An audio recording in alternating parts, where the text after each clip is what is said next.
Thank you very much, Mr. Chairman. Secretary Mink, General Alvin, General Saltzman, welcome to this hearing. Thank you for your leadership, and please share the committee's gratitude to all the men and women who you lead in the Department of the Air Force and the Space Force. The air and space domains grow more complicated by the day, even as our forces continue to fly and operate the finest aircraft and space assets in the world. Our adversaries, in particular China, Russia, and Iran, are developing their own cutting-edge air defense systems, aircraft, missiles, and satellites. The capability of such weapons is evident, as we saw only last month when a number of American F-16s and an F-35 experienced close calls from Houthi air defense fire over Yemen.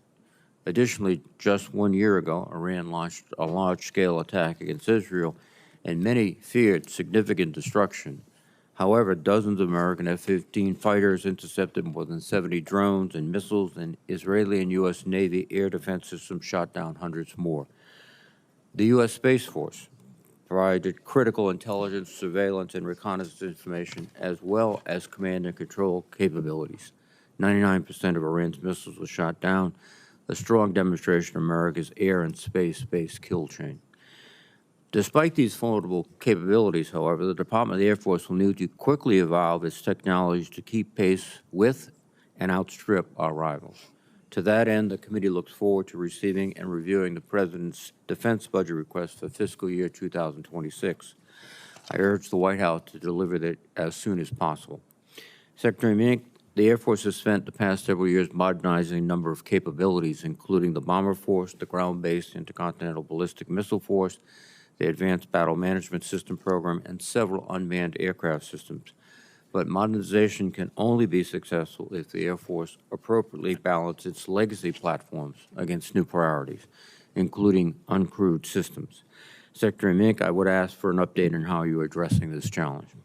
General Alvin, the Air Force recently announced the Boeing F-47 as the winner of the Next Generation Air Dominance Program. Although production is several years away, I would like to know what capability gaps you intend the F-47 to fill and how you envision the service employing this aircraft. In addition, the Air Force's success in the coming decades will be shaped by its ability to acquire and control data. The Air Force must be able to detect, analyze, and act on information across the battle space quickly using automation, artificial intelligence, and predictive analytics. The committee would appreciate an update on these and other programs that are receiving increased emphasis and resourcing.